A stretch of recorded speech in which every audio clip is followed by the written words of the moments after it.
آج میں ایک جاننے والے کے ہاں اس کے گھوڑوں کے فارم ہاؤس پر گیا، جہاں اس کے پاس اعلیٰ نسل کے 100 کے قریب گھوڑے تھے اور ان کی دیکھ بھال کے لیے نوکروں کی کافی تعداد موجود تھی۔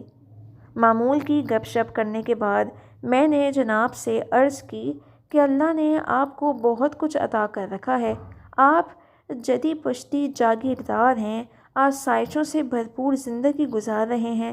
صاحب یہ سن کر بہت خوش ہوئے اور ان کے چہرے پر مسکراہٹ نے جگہ لی اور کہنے لگے، اللہ تعالیٰ کے کرم نوازی۔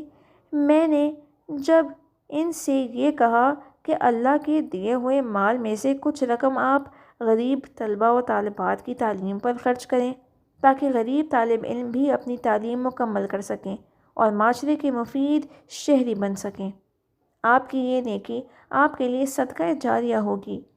یہ سن کر موصوف کے چہرے پر غصہ ٹپکنے لگا اور کہنے لگے، پروفیسر صاحب، میرے پاس حرام کا پیسہ تھوڑی ہے جو میں غریبوں اور یتیموں کی تعلیم پر خرچ کروں۔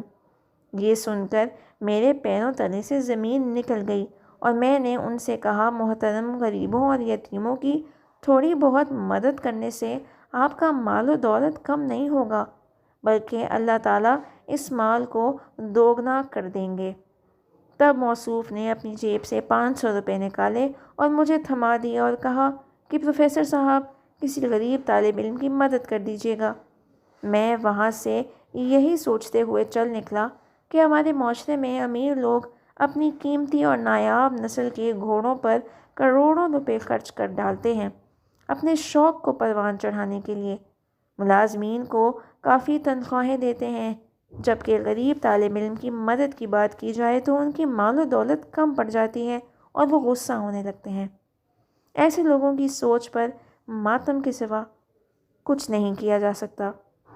آج میں بہت افسردہ ہوں کہ لوگ اتنا مال و دولت کہاں لے کر جائیں گے، قبر میں تو خالی ہاتھ ہی جانا ہے۔ ایسی دولت کس کام کی جو کسی ضرورت مند اور غریب کے کام نہ آ سکے۔ اپنی ذات میں ایک ایسا انسان ضرور ڈھونڈو جیسے اپنے لیے نہیں بلکہ دوسروں کے لیے جینا آتا ہو۔